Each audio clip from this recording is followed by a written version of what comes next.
Hi everyone, I am here to teach you all the concepts of biology from NCERT. This will surely help you to ace NEET UG. Now let's start from human physiology, which is personally a favorite chapter for me.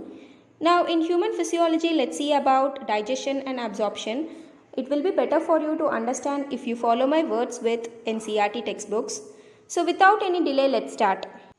Now let's see the preview. In part 1 we will see about the alimentary canal from mouth to stomach, and in part 2 from small intestine to anus along with the associated glands, and in part 3 we will see about the chemical digestion and the disorders of digestive system. That's it. Let's start.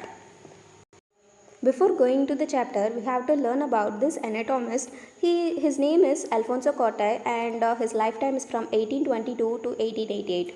He is an Italian anatomist, and he began his scientific career by studying the cardiovascular systems of reptiles, means the heart and the pumping systems, related things of reptiles, which includes crocodiles, lizards, and all. Okay, then in 1851 he published a paper describing the organ of Corti. It is a structure which is present in our inner ear, inside our ear, that helps in hearing. It contains hair cells, which it is like a structure like this, and it contains hair cells which can convert the sound vibrations from outside into nerve impulses that can be read by our brain.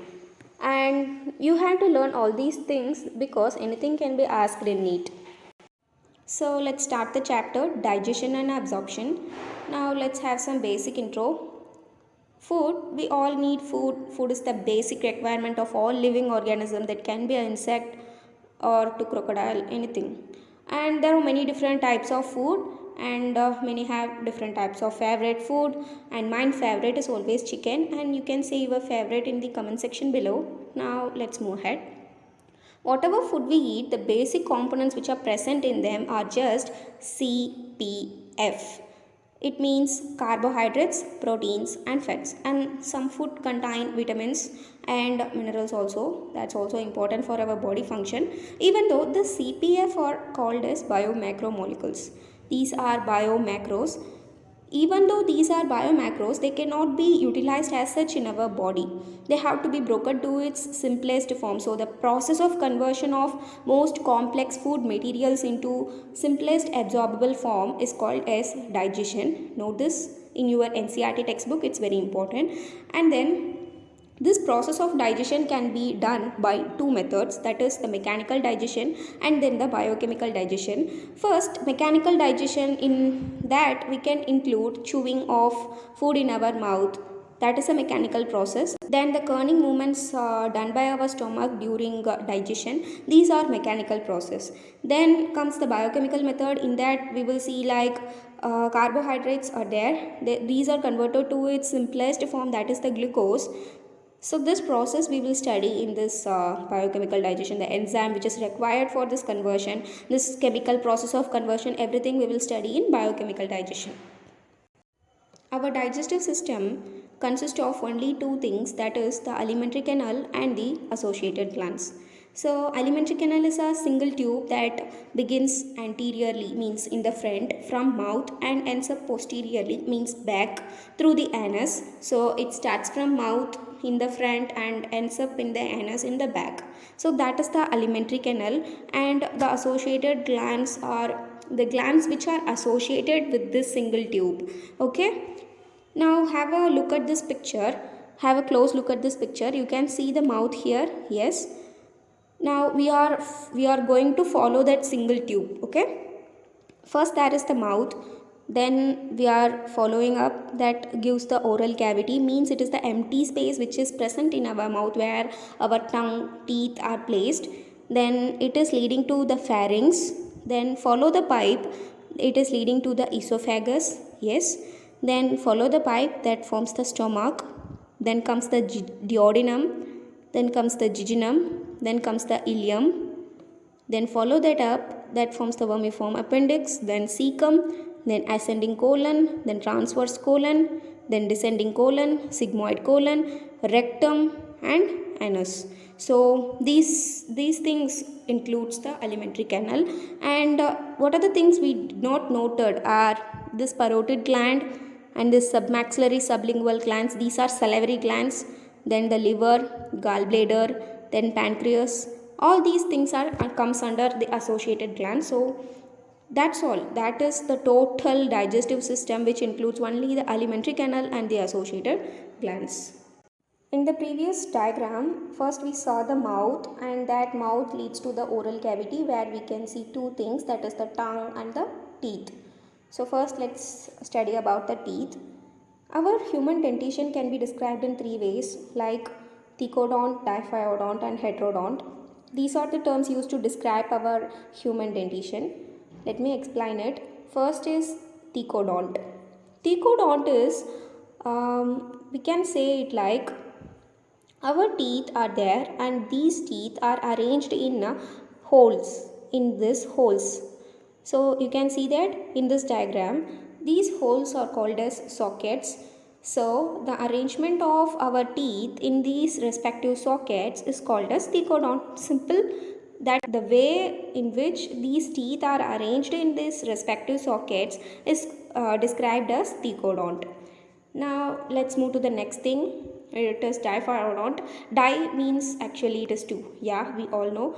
And so it is nothing but two different types of teeth. We have two different types of teeth in our whole lifetime. That is the deciduous teeth, okay, and the permanent teeth. And deciduous teeth can be called as milk teeth also. So these are the two different types of teeth which are present in a human life, that is described as diphyodont. And I think you may be familiar with these terms. Deciduous or milk teeth are those teeth which are present, which grow in a child, and after a particular period it will fall down and a permanent teeth will grow. So that is the two different types of teeth. Then that comes the heterodont. Here hetero means many, yeah, and don't means teeth, something dentition. So many different types of teeth, that is described as heterodont. You can see in this diagram that we have incisors, then canines, we have premolars, molars. So we have many different types of teeth in our single mouth, okay. So it is described as heterodont, okay. These are the three terms. I think I explained it well. So first is the thecodont, where our teeth are arranged in their respective sockets. It is described as thecodont. Then the diphyodont, we have two different types of teeth, that is the deciduous and the permanent teeth. And then the heterodont, where we have different types of teeth like incisor, canines, premolars and molars. So now we are going to study the human dental formula. Why do we need a formula? Actually, you can see here there are many repetition in our human teeth. You can see that in this diagram also, that we have two incisor, yeah, these two are incisor, then we have canine, then two premolars, then three molars, and same these things are going to repeat in this side also, and the same whole thing is going to repeat in the another jaw also. Means if this is the lower jaw, then the same is going to repeated in the upper jaw also. So there are many repetition. So we need a basic simple formula to remember all these things. That is the need of a formula, okay. Now let's see the human dental formula. First, for easy understanding, first let's divide this whole dental diagram into two halves, okay. Now this becomes a symmetrical halves. These two are becoming the mirror image of each other. Whatever things which are present in this side is also present here. Now let's count the different types of teeth, okay. First is the, here these two are incisors, okay. Then this one is the canine, which is used to called as the line teeth, yeah. Then this one, can you see that? This one and this one, okay. These two are premolars, and the remaining thing which are present in the later portions are the molars, okay. So now count the teeth, how many different types of teeth are present. These two are incisors, so two incisors, then one canine, then two premolars, yes, then three molars. Don't confuse with premolars and molars. Molars in the last and front to that is the premolars. And so the same thing is going to repeated in the lower jaw also. You can check it, like see here, this is the incisor, this is the incisor, then this is the canine, then this is the premolar, this is also a premolar, and final the three things you can see, I think that is the molars. So now you can count, this two are incisor, then one canine, then two premolars, then again three molars. So this is the same thing which are going to repeat it here. Now the basic format of representing a dental formula is this. We have to first mention the number of incisor, then the canines, then the premolars, then the molars. So we are going to mention the incisors first, okay. We are going to write like first incisor, which is number 2. In the upper jaw we have to write it up, okay, 2. Then comes the canine, which is 1, yes, then the premolars, that is 2, yeah, then the molars, that is 3, and the same we are going to repeat for the below thing also. Incisor 2, then 1 canine, then 2 premolars and 3 molars. So this is the final dental formula of an adult human being, which you can see here. Yeah, understood? This is the basic formula for an adult human. So now we are going to see for a human child, the dental formula for a human child. So here we have the formula for the permanent teeth, yeah, and now we are going to see the formula for the deciduous teeth. Now see, our human child, once a child is born, there is no teeth, of course, and after some time, after some months, it starts growing, and that teeth is the milk teeth or the deciduous teeth, which are going to fall down and going to grow again, forming the permanent teeth. So first the teeth which are going to fall down. Now see, once a child is born, there is no teeth, of course, and after some time, after some months, it starts growing, and that teeth is the milk teeth or the deciduous teeth, which are going to fall down and going to grow again, forming the permanent teeth.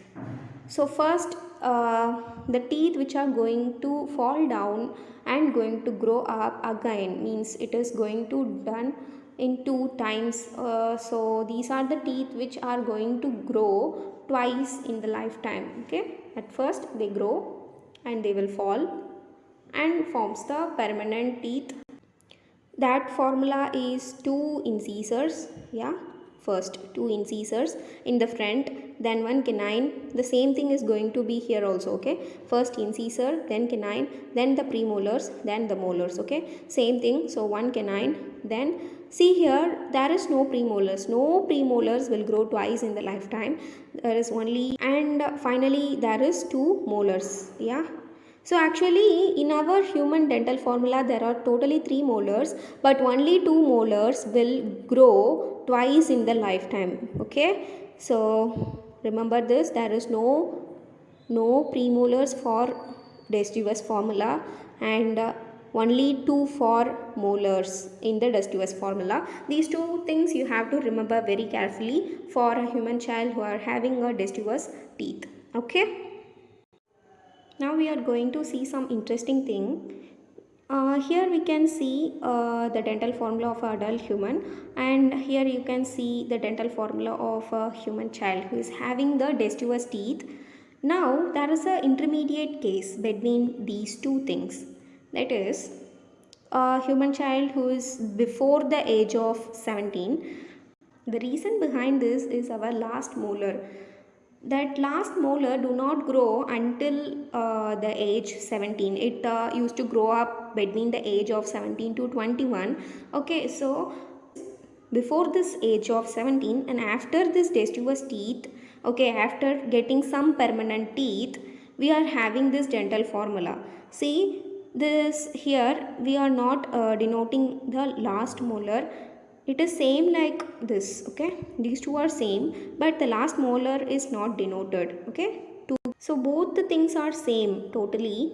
Yeah, you can see the two incisors. Yeah, two incisor, one canine, one canine, then two premolars, two premolars, and the final thing is different. Here we have three molars. This is after, we can say this is after 18 to 21. Okay, after the growth of that last molar teeth, but this is before that age, which is before 17. Here we are not having that last molar, so it is denoted like this. Have this in your mind. And this last molar is called as wisdom teeth. Wisdom teeth.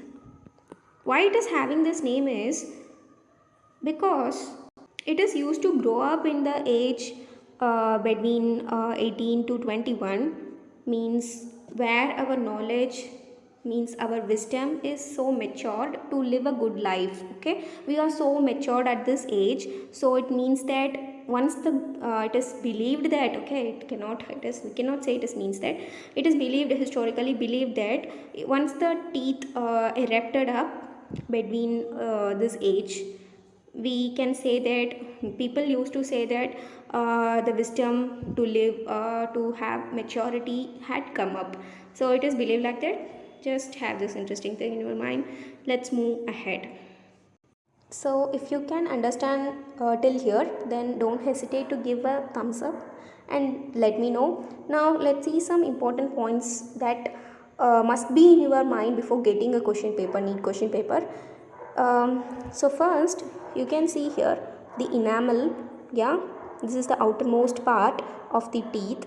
Then the part below the enamel is the dentine. Yeah, this part is the dentine. This enamel is the hardest part, substance ever in the human body. It is the hardest substance in the human body. Not even bone is hardest, but our enamel is the hardest substance in the human body.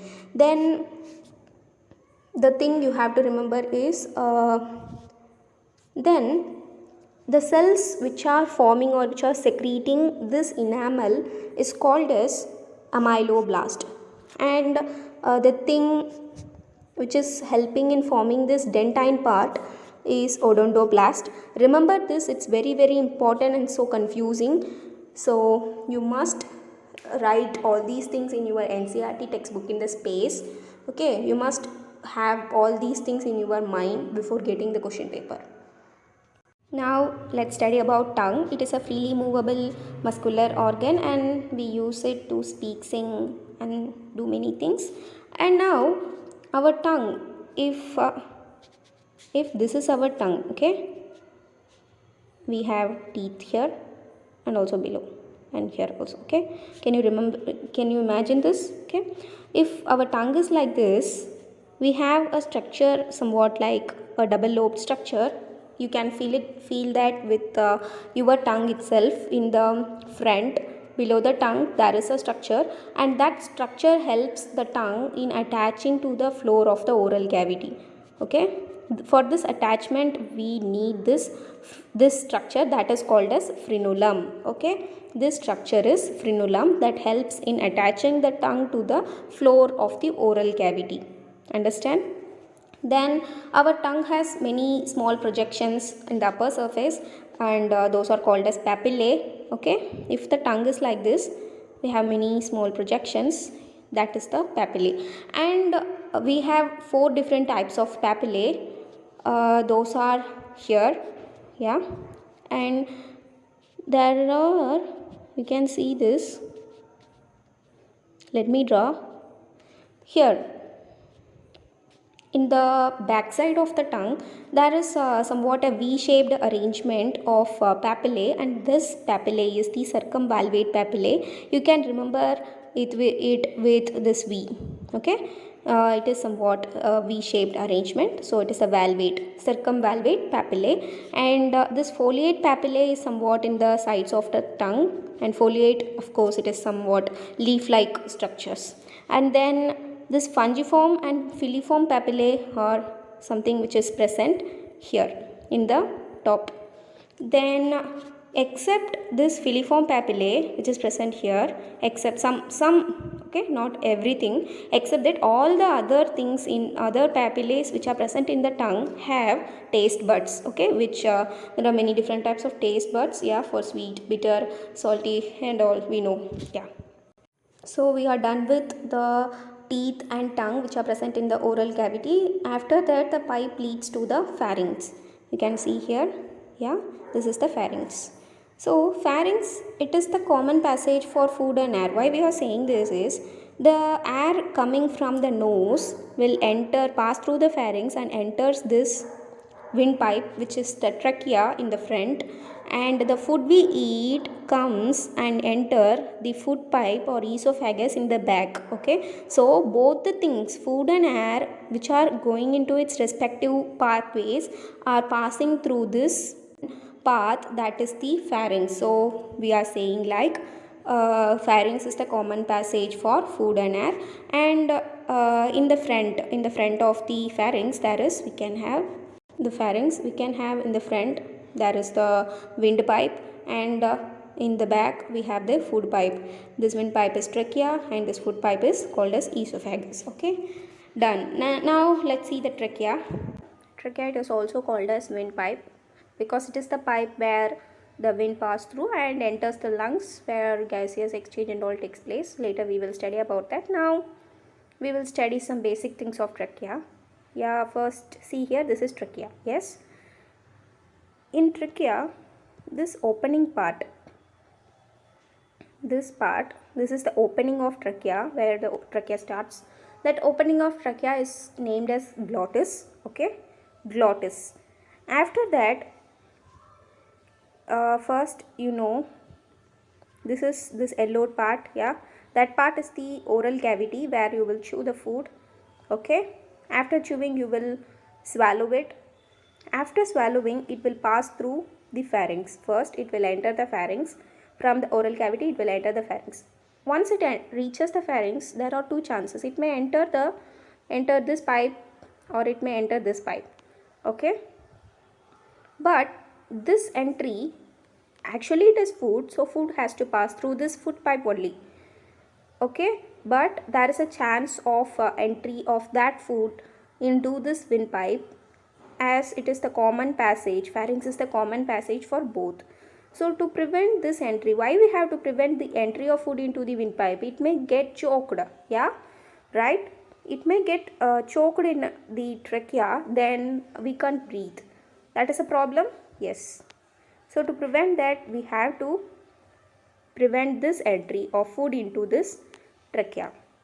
To prevent that, we have one structure, that is a cartilaginous thin flap tissue, okay. It is a cartilage, it is a thin flap of tissue. Note this, it is a cartilage, it's very important. So let this be the tongue, okay. Then let this be the trachea, okay. And we have another tube back, which, what tube is this? It is food pipe. So this part is the pharynx, okay. Now if once the food come here is the food particles. Once the food come to the pharynx, there is a beautiful structure, okay. It is a flap. It is a flap of cartilaginous tissue that is present above the glottis.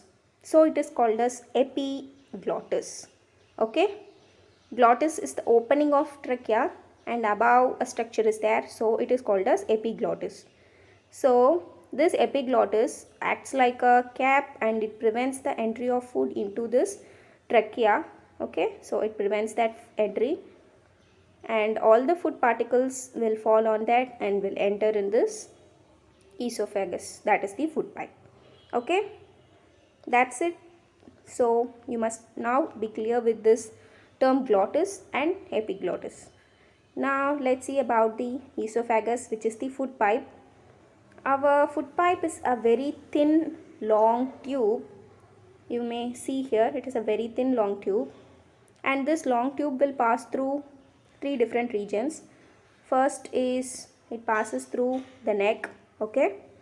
Then after neck it will pass through the thorax region, where you can see here this where the lungs are placed, okay. These are the lungs, imagine these to be the lung, and below the lungs we have one structure, that is the diaphragm, and below only we have this stomach, yeah, a J-shaped stomach.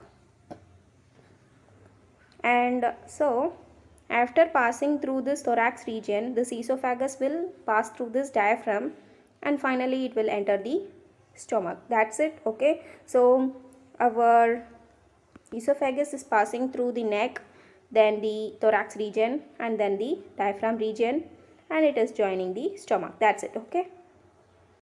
Now let's study about our stomach. Our stomach is a J-shaped organ, okay. It is a J shape, you can see J, yeah, it is a J-shaped organ. And then now we have to study the location of our stomach. It is in the upper left portion of the abdominal cavity. Why we are saying this, I will explain. Now see in this diagram, this is the abdomen, okay, abdomen, and the empty space is used to called as cavity. So these organs, stomach and intestine and all, are the organs which are present in the empty space of this abdomen. So it is present in the abdominal cavity, okay, these organs. And now you can say this is the upper portion of the abdominal cavity, this is the lower portion, yeah. So our stomach, where it is present in the upper portion, yes. And then now this is the left of this person and this is the right of this person. You have to see your left and your right, okay. This is the left of this particular person, it is left to him, okay. This is the right of this particular person. So now you can see where is the stomach. Our stomach is present in the upper portion of the abdominal cavity in the left side, okay. So our location of the stomach is said to be in the upper left portion of the abdominal cavity. That's it, okay. Let's move ahead. So we are done with the location of the stomach. Now let's see the regions of stomach. There are 4 different regions in our stomach. This is one region, this is one region, this is one region, and this is one region, okay. So there are 4 different regions. I am saying this up to this, okay, for stomach only, okay. So there are 4 different regions, and the name of those regions are cardiac, this is cardiac, fundus, this is fundus, then another one is not mentioned here, but its name is body of the stomach, okay. This is the body of the stomach, and this is the pyloric. I used to confuse it as pyrolic, don't confuse it, okay. It is pyloric. Now you can remember this cardiac region as you know our heart is used to be present here, yeah. Our heart is used to present here near to our, not exactly, but it is near to that. Our heart is used to called as or refer as cardiac, okay. So the stomach region which is near to the heart is called as cardiac, okay. You can remember it like that. And then the biggest or the most big part of is called as body of the stomach, okay. This is the body of the stomach, okay. Then after that we have this pyloric is the final part, yeah. It is very simple to remember, pyloric is the final part. So you have done with the cardiac which is near to the heart, and you are done with the body which is the biggest part, and finally is the pyloric, and there is a part which is the fundus here. Usually we used to say the fundus which is the uppermost part of any organ, so it is the fundus, okay. And there is a fundus in the uterus also, that upper part, so later we will see that. So now you must be clear with this cardiac region which is near to the heart, and this fundus region which is usually the upper part, and then this body region, whole body of the stomach, and this is the pyloric region, okay. These are the regions of the stomach. Now we are going to see some sphincters. Sphincters is a muscle, okay? It is a muscle, circular muscles, which is a tight circular muscles which is present here and here. Because once the food enters the esophagus, once the food after entering the esophagus, it will pass through the esophagus and enters the stomach. After reaching stomach, digestion has to take place in the stomach. To have digestion, if there is no tight stops here and here, then it may leak up and it may leak here also. So we need a tap stops, okay? For that we are having sphincters. It is a circular tight muscles which is present here and here. Now let's name the sphincters. It is very easy to remember. They are named according to the region where they are present. First we will see this sphincter, okay? You know, this is the gastric region, yeah, stomach region. It is called, used to be called as the gastric region, and this is the esophageal region. So this sphincter is present in the gastric and esophageal part, okay? So it is named as gastroesophageal sphincter. That's it, okay? Then next we are going to this sphincter. It is actually present in this pyloric region, yeah, pyloric region. So it is called as pyloric sphincter. Simple, very simple. So the opening of esophagus into the stomach is guarded by one sphincter. Its name is gastroesophageal, okay? And the opening of the stomach to this intestine, okay, the starting of intestine, that is duodenum, so small intestine, that is prevented by or guarded by this pyloric sphincter. Okay, that's all. So let's end up here. Let's meet in the part 2 video where we will see about the remaining part of the alimentary canal and the glands associated with it. If you like the video, give me a thumbs up, share the video with your friends to make them clear the concepts too, and please consider subscribing to my channel. If you have any doubts, don't hesitate to ask them in the comment section, and thank you.